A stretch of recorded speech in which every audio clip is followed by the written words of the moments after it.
My name is Boyd Bushman. I'm a senior scientist from Lockheed Martin. I have 27 patents. Approximately 13 years ago, I ran across a person who had been given a job by Dr. Teller. Dr. Teller was Oppenheimer's right-hand man, and even after Oppenheimer was thrown out of Area 51, Dr. Teller stayed there and was in charge of several programs. The person that I contact twice to 3 times per month is the head of that program now. And they continually update me on everything they possibly can. I do have a top secret clearance. I choose, however, for their purposes, not to use it because the intelligent ones of me and me actually believe that a great deal of information should be lifted up from those dark recesses of Area 51 and moved over so people can see it. So that's what began about 13 years ago.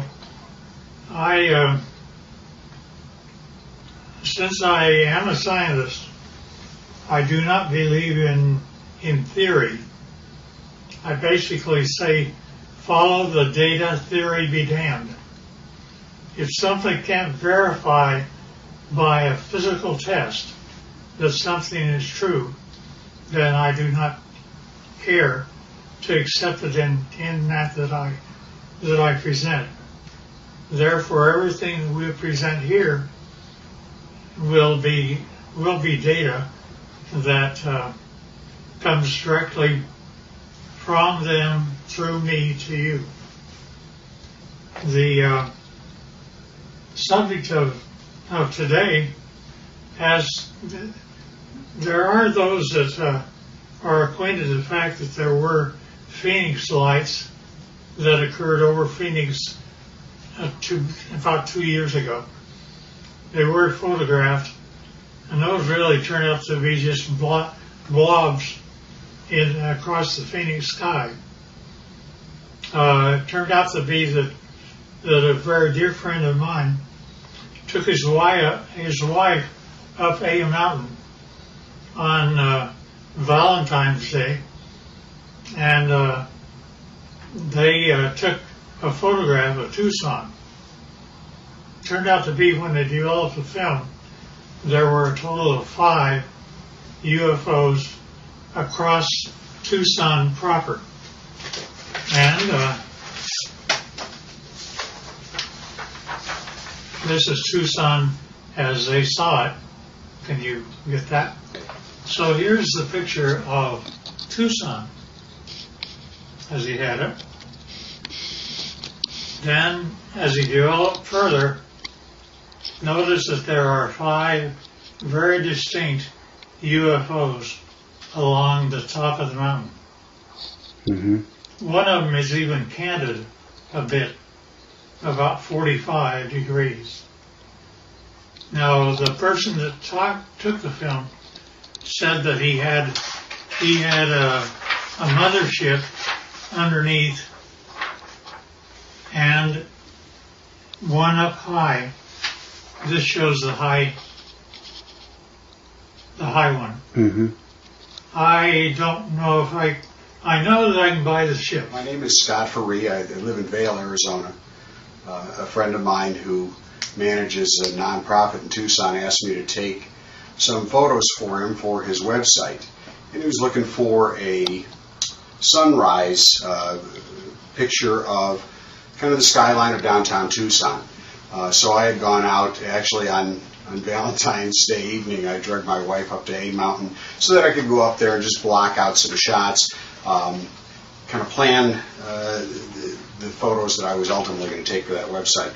And so we got up on A Mountain just as the sun was setting. I set up my Canon 40D on a tripod, opened the shutter up fully. I really wasn't looking for picture quality. I was, like I said, I was looking to block out where I wanted to set the camera and the angles that I wanted to take.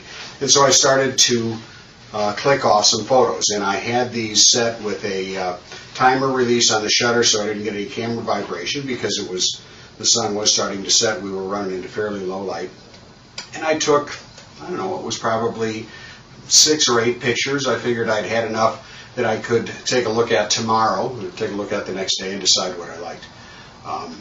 So we went out to dinner that night, went home the following day. I uploaded these photos onto my laptop, and I noticed some lights that I really didn't expect to see up above the Santa Catalina Mountains.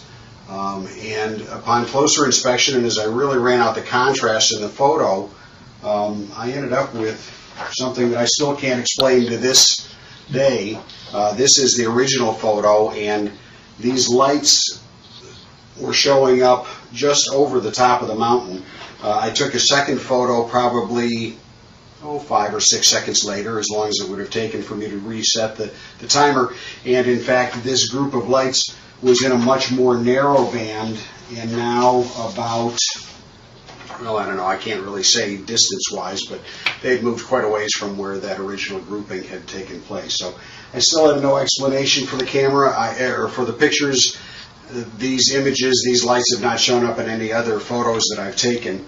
I'm at a loss as to what they might be, and certainly curious as to where those lights came from. They certainly are very similar images. Here's up and flying. Let me go through now on the ships. In order for me to believe it, I had to get blow-ups, and so here are 2 of them, which is blown up much higher. And I think I have one that, yeah, you can see the 45-degree candidate UFO. Now see, the only reason that I bought everything that he said is because my people had been feeding me for 13 years pictures, not only pictures of just plain pictures, but I gave them assignments, being a senior scientist, and they got a picture of up close and personal. This is a UFO which is ready to take off, and it is very up close. And they inform me that there are 3 elements which the UFO is contained. One is telluride, the other is germanium, the other is palladium. I did not say a metal once. And not only that, but the things pick up and fly using anti-gravity. Now, that's one picture. Here's another picture. In this case, the UFO is not turned on, ready to fly. Therefore, it only shows on the upper part of it. And generally, it's white on the underside when power is applied. Here's also another of the same order. Now, these UFOs are 38 feet in diameter, and it was rather surprising to me, since I actually physically gave them my camera.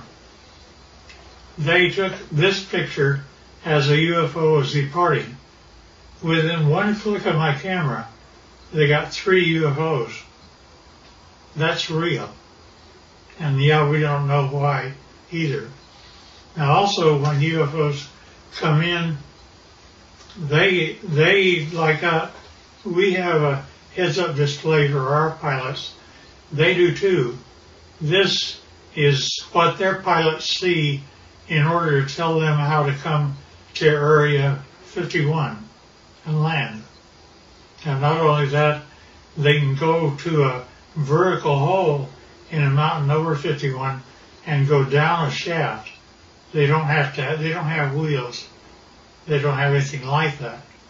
They take off by going up straight, and then not only that, but they travel extremely rapidly. Their home planet is Quintonia, which is 68 light years from us. They, to my surprise, when I asked them how fast they take to get from that, it should be 68,000 years to make it according to Einstein. But they're able to make it to us in 45 years. So I gave them an assignment to photograph the planets from space as they were coming back. And they did that. And you see Jupiter and Saturn and Mars and Earth as it's seen by UFOs. And here's another. Now, we aren't going through motherships or anything like that. Nevertheless, those are the UFO. Now, when they actually get powered up and actually start traveling, it turns like this. You do not hear sound. They're up. They travel like that. They look like that, and they travel extremely rapidly. Now, the question is who are they? Here's another one that's, you see the bottom, how it's all white? It's turned on. Here's also the bottom turned on. Strangely enough, I asked them to take pictures of the power unit on the bottom, up close and personal. They gave me this. I don't know what this means. That's when my camera actually looks into the power center of the UFO. Now, I asked them to tell me about who was flying these things. He therefore said, fine, they're approximately 5 feet, 4.5 to 5 feet tall. They had one or two of them around it that were 230 years old, and we have a total of at least 18 that exist and operate with our facility as Teller set it up. Now notice the eyes are different, nose are different, but they do have 5 fingers, 5 toes, 2 eyes, and rather strangely enough, I asked him how they communicate. He says, well, it's like this, Ward. You all of a sudden have a question in your mind. You walk into a room with one of them, and all of a sudden you find yourself giving the answer to your question in your own voice. They're able to use your own voice by telepathy to talk to you. And I said, fine. Now that's how they look front. But when you turn around and look at the back, it's like that. Now notice that they have 3 backbones. They're actually cartilage. Nevertheless, it's a much more efficient system than ours. They also have 3 ribs in their system rather than more. This is also the back side of an alien. Here's a 45-degree look.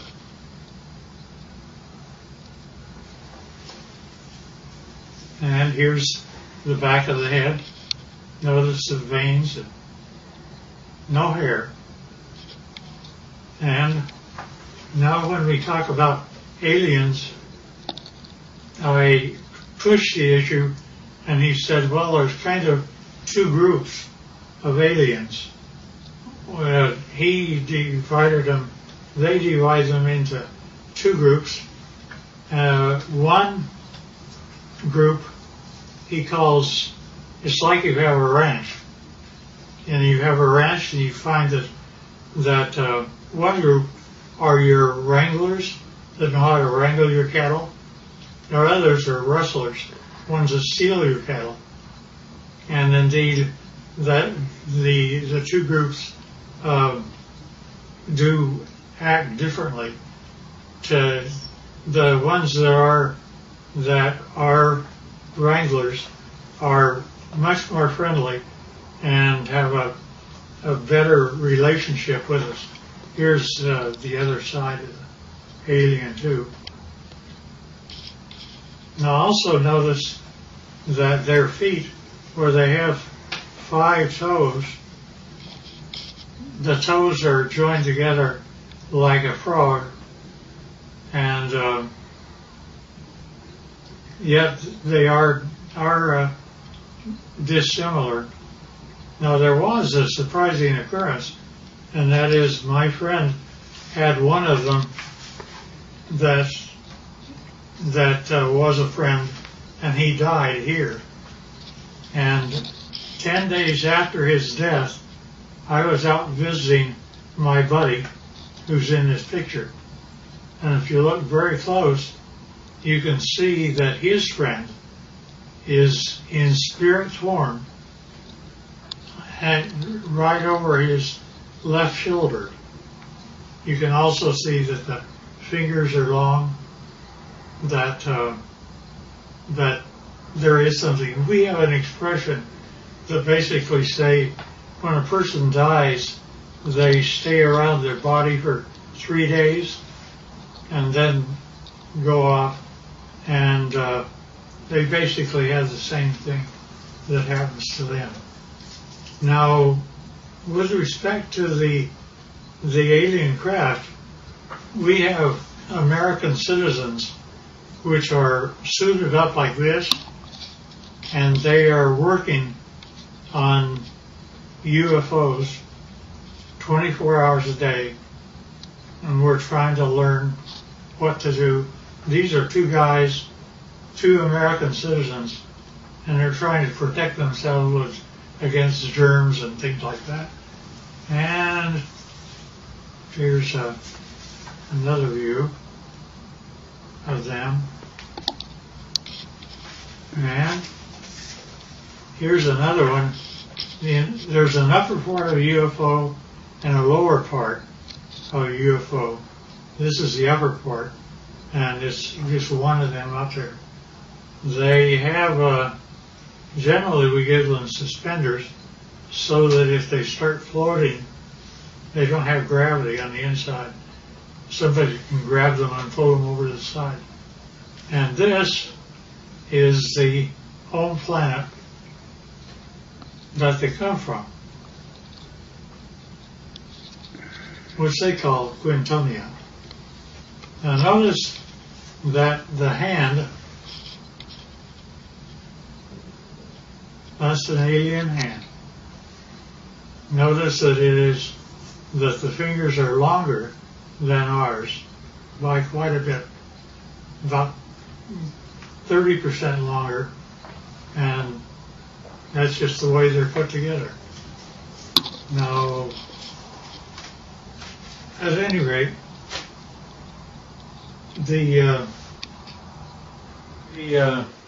this process that introduced me directly or indirectly to Dr. Teller's work with the group that still is in charge of Area 51 and equivalent, turned out to be a doctor, very, very fine gentleman.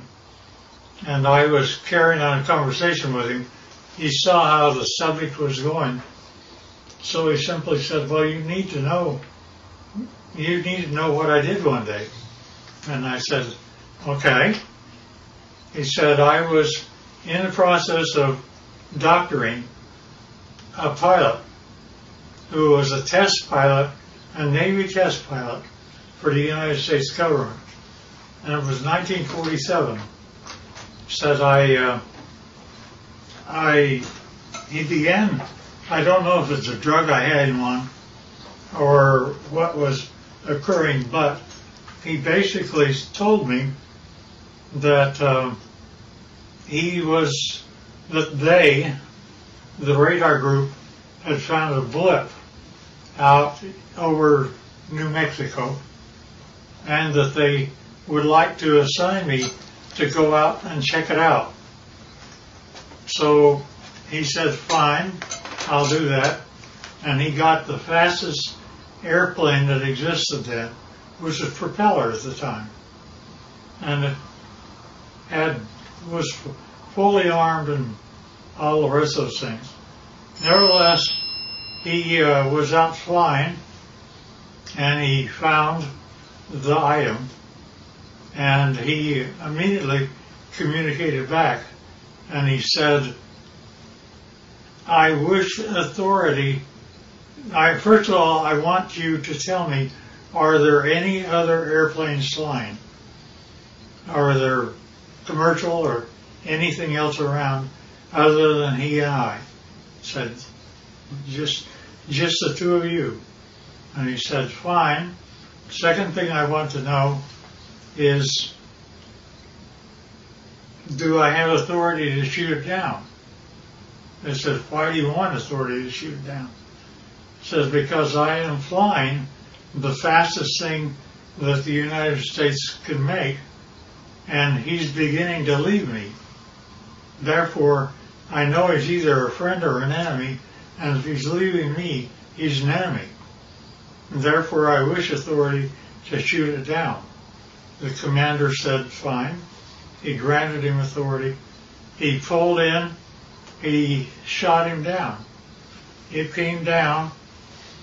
He flew past and saw that there was a road on the one side of a fence area. He came down and landed his airplane. Hard to do, but he did. And then he cut across the fence. One of them, the door was open. One of them was out walking around. But he didn't care about that. He cared about what the vehicle was. So he went over, and rather strangely enough, when he ducked down, because they were only 5 feet high, he saw that he could see through the walls. Not only that, but as he stepped in, the floor was spongy. He looked at the three that were there, and they were dead. He knew they were. He'd killed them. But he also knew that the military would come, and he had put up with those guys for a long time. So he went back across the barbed wire fence, got in his airplane, and took off. Therefore, he was never briefed out at all. And he didn't give my friend authority to allow me to know what his name was. I know, but I won't reveal it. Both of them should have been gone for a long time. Nevertheless, so when I got up with my contacts in Area 51, I brought up that story, and they said, well, that's totally true, but we can't say it, you can. And that's how they've kept me all this time, is I can talk about it, but they can't. I do, because of some very good reasons, keep things within control, but I don't want us to fall behind the Russians and Chinese. And the problem I have is that Area 51 is working with both the Russians and Chinese right now. And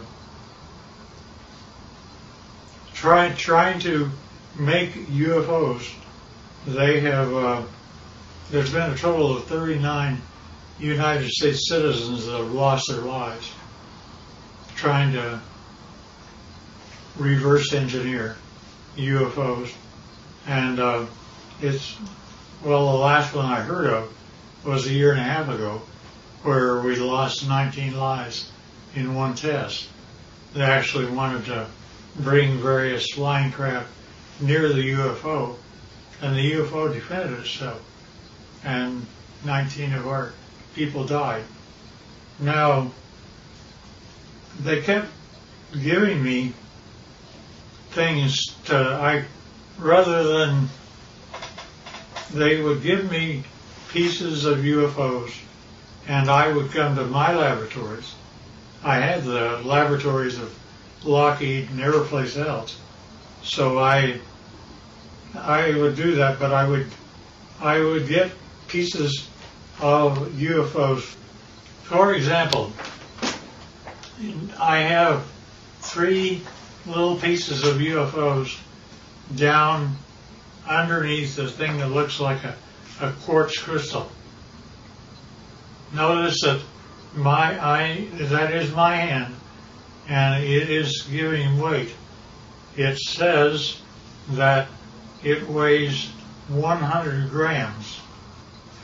Now, without those 3 items, when I take the UFO material away, notice that the 3 UFO items are gone.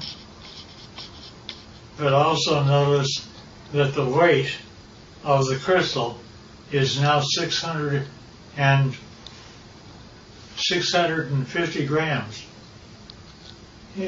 The implication here is that if I were to take the pieces of UFO and put them underneath an average man's scale, he would weigh 45 pounds. Basically, they're working in anti-gravity, and therefore our effort is anti-gravity.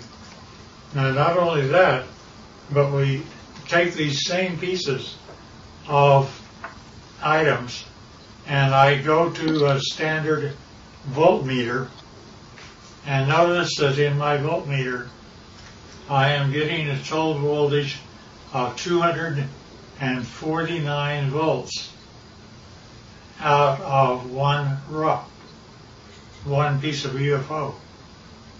Not only that, but the team took a piece of UFO and connected it up like this and was able to have a complete laboratory operate for 6 months with heavy equipment.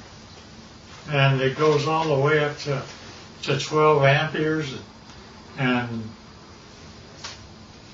since you didn't really get this before, here's the foot with the toes joined together. And this is a better view of the same. Now notice also, this is the body of an alien, and where we have 6 ribs that are connected together, they have 3. And the total height is less than 5 feet. And they still look like this, not like you and I. Nevertheless, so we're able to obtain voltages and anti-gravity, and anti-gravity appears several ways, which is rather unique and nice. Scotty talked about UFOs. I basically said, yeah, I understand, because here is what Area 51 was giving to me since the year 2000 and beyond. Notice it's recent. And we have one triangle, then we have 1, 2, 3, 4, 5, and we have one that's 150 feet across, if not larger. And each one of these are separate documentation of UFOs that were photographed and taken across the world from 2000 the year 2004. Now, when you actually get what that all means, is a UFO, when it's white and on the underneath side, is ready to fly like that. And it's anti-gravity, that's the reason you don't hear anything. But when it's just parked means just floating in air. It could be above your house, like this, and this. This turns out to be the heads-up display that the aliens see of how to go to Area 51 and store their craft. Nevertheless, this is what the craft look like. That's how they change power.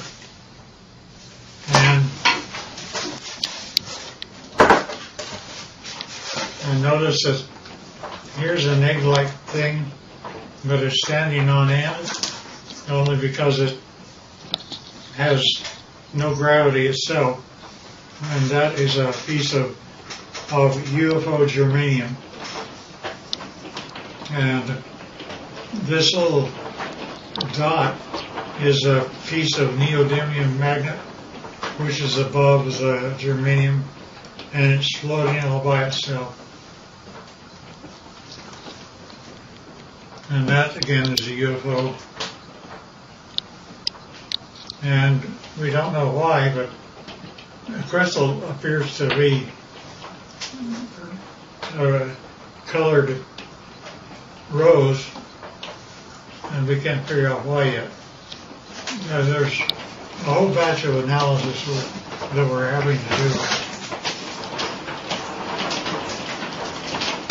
Alien, side view, front view, top view, line.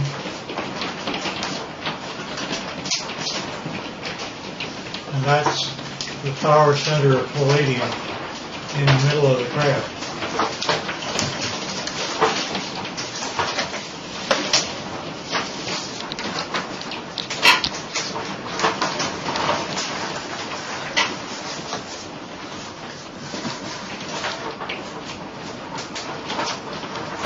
In case I missed anything.